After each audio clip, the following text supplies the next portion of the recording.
Hello guys! Hello! This is for Virgo. Virgo, welcome dito sa aking channel, Kapalaran 888. Welcome! Alamin natin Virgo kung anong messages, vibration, gabay, energy para sa inyong lahat. This is general reading, so I hope na makuha mo yung messages Virgo. Kunin natin yung lahat ng ito kasi tumalon siya, so ibig sabihin, gustong iparating sa'yo Virgo. Okay. So, this is for the second half of March 16 hanggang 31. Ang unang baraha mo dito, Virgo, ay number 40. This is stability, balance, security. A blessing to ease loneliness and bring companionship. Yung pagiging alone, lonely ng Virgo, normal yan sa inyo, di ba?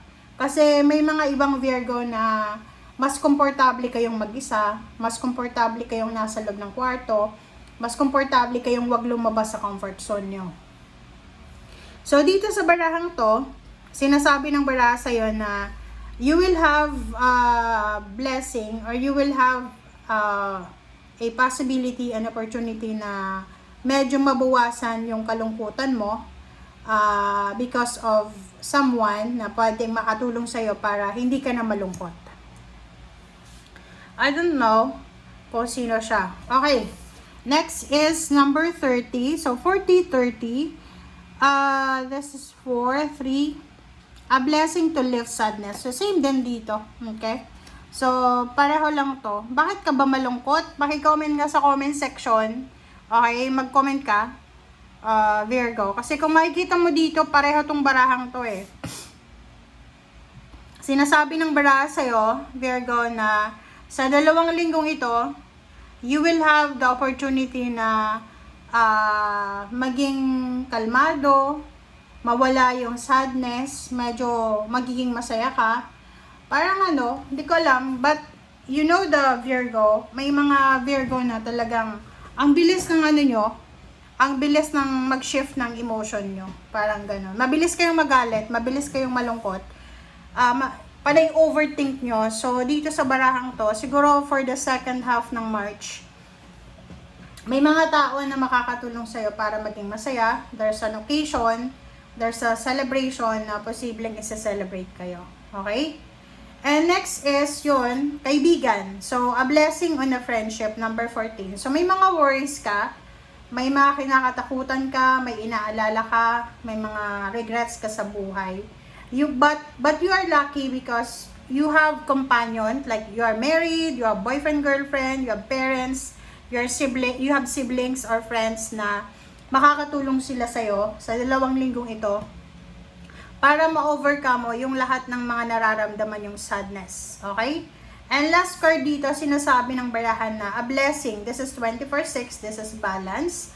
You will receive a blessing to find your way. So, like yung iba sa inyo dyan, medyo naguguluhan ba kayo? Okay? Kasi ito, parang sinasabi ng baraha sa'yo na meron dito na Virgo na nagsasuffer ka. You're suffering emotionally or anything na pakaramdam mo na negative. Nasa shadow moment ka.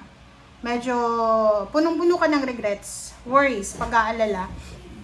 Ayun, may mga kaibigan ka na makakatulong sa'yo na like kaibigan or pwedeng asawa, boyfriend, girlfriend na matutulungan ka para mahanap mo ulit yung direksyon papunta doon sa kaligayahan, papunta doon sa like maybe you're suffering depression, anxiety, parang gano'n. So, may mga kaibigan ka na pwedeng tutulong sa'yo para makahanap ka ng doktor na magpapagaling sa'yo. Or you have several support system na matutulungan ka sa kung ano man yan na parang feeling ko sa'yo, confused ka. Parang wala kang direksyon. Na ang dami-dami mong issue. Financial issue, emotional, or ano pa man.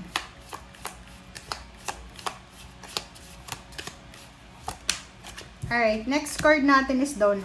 Diba? Dawn is new beginning. So, sinasabi ng baraha sa'yo na yung 2 linggong ito ay yun, mahahanap mo yung tamang direksyon, paalis sa kalungkutan, paalis sa kung ano man yan na negative na nararamdaman mo. And there's a good news of new beginnings, yung parang may mga tao dito na magbibigay sa'yo ng motivation, magbibigay sa'yo ng inspiration, matutulungan ka nila para medyo mabawasan kung ano man ang nararamdaman mo na yan na negativity.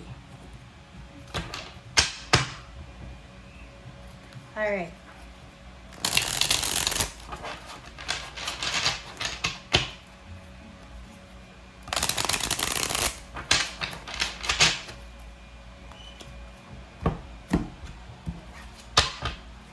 Okay, here we go. First card natin is Queen of Pentacles, Four of Wands, Knight of Pentacles, Wheel of Fortune, and then King of Swords. Yun. So, kung makikita mo sa 5 cards na yan, sinasabi ng barahan dito na siguro yung rason kung bakit hindi ka malungkot, it's because nagmamadali ka na maging Queen of Pentacles. Over-analyzing ka eh. Every night, nag-a-analyze ka ng sitwasyon mo. Minamadali mo yung sarili mo na maging Queen of Pentacles. Yung parang gusto mong maging mayaman, maging stable, ma-promote, ganyan, ganito. You have several plans, like gusto mong may kasal ng engrande, ng bongga, gusto mong makapag-asawa ng mayaman, mabuting tao, magkaroon ng malamansyon na bahay, ganyan, ganito. So, ang dami-dami mong pangarap sa buhay.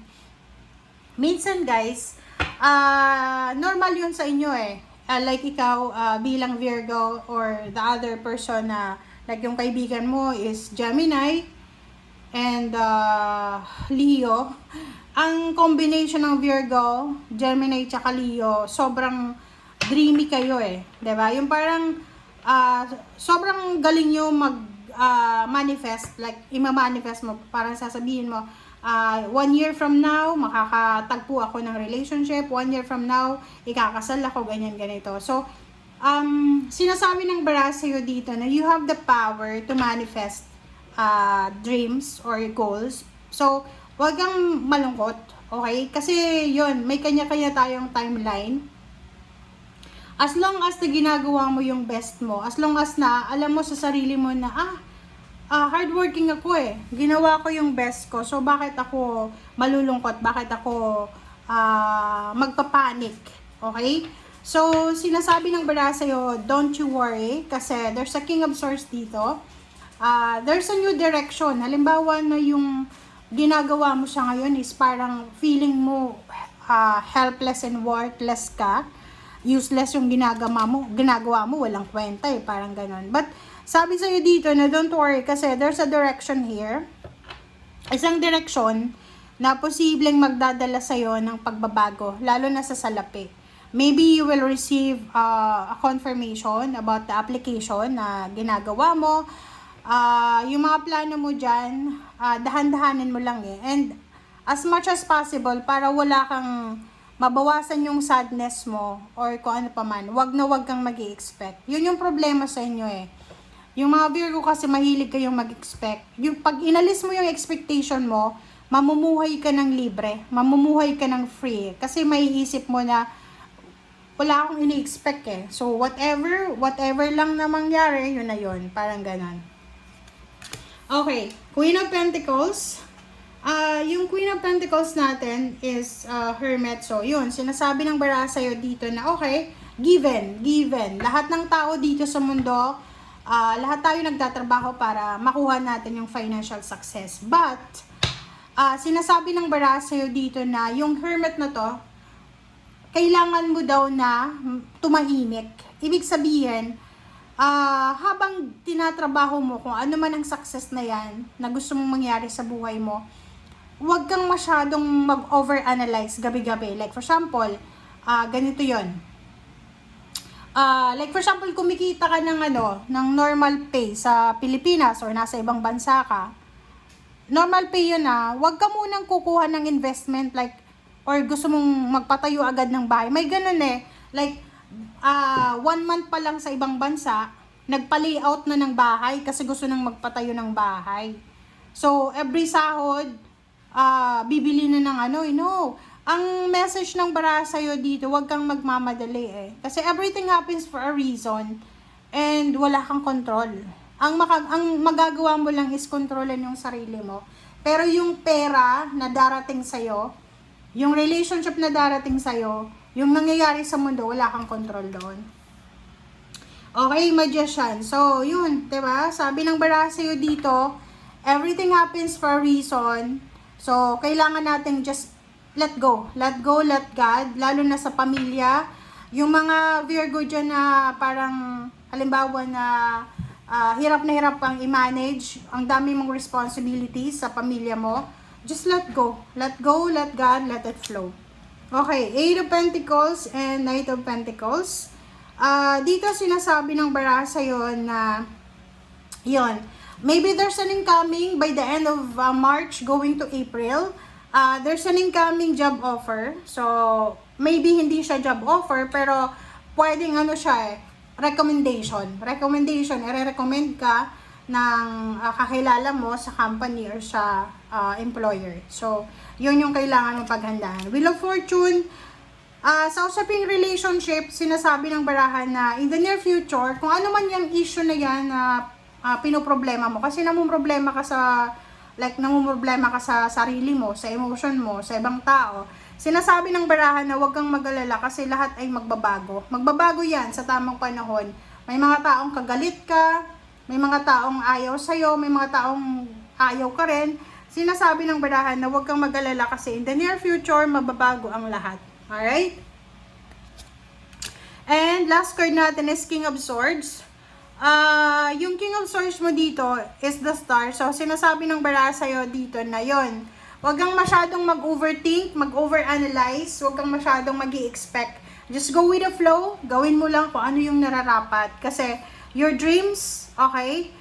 Maybe your current situation now is not the right direction talaga or right path patungo sa pangarap mo. There's another pathway, there's another journey ka na tatahakin papunta doon sa pangarap mo. So, cool ka lang, chill ka lang. Okay? Thank you guys. Bye!